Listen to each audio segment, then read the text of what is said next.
right, so this is our clock, and it says press any key to return to game. I usually press set main clock, which is over here.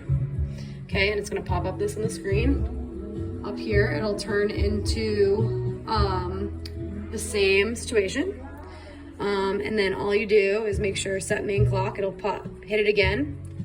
It will go and say current, and that's gonna set your time. So if you wanna do a 22-minute period, you just hit 22:000, and then click enter. And then it'll pop up on the clock. You got start, stop. Okay, pretty simple. And then you also have this game clock thing. If you wanna use this to start and stop, you can. But sometimes, if you adjust at the clock, you have to hit start in order for it to allow this to be used. The horn is right here if it's above the horn for any reason. If you need to increase the score, pretty simple, it's just +1.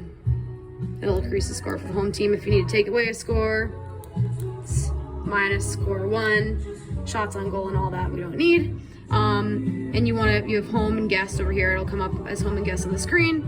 You also have a player penalty. So if you want to set a penalty, you hit player penalty right here in the corner. It's right here on this one. It'll say, this is actually the player number. So if you want to get fancy, you could do that. Otherwise, you just type in how long. So it'll do, so it'll do the number first and then just hit enter. And it'll pop up, this is PN is penalty. And if you need to reset the time, you just type it in.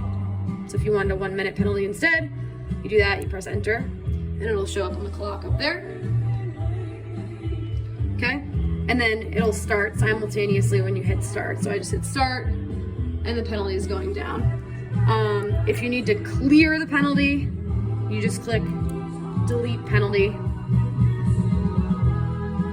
or clear all penalties, sorry. And then it says clear, yes or no. You select yes, which is also enter, and the penalty will go away. Then at the end of the game, if you need to set it back to the regular time, you press menu right here, and then you're gonna keep scrolling down. So it goes new game, then new code. You just keep pressing the down button until you come to display menu. When it says display menu, you're gonna hit the right arrow, and it's gonna say edit settings. You hit right arrow again, and it says select time of day, and you click yes. Then it's gonna pop in, and it's gonna say, do you want 12 or 24 hours? You want 12 hours. And then it'll pop up with the time probably already in there. You press yes, and then you press time of day, as well as yes for blank game data, and it'll come up with the time back on the screen.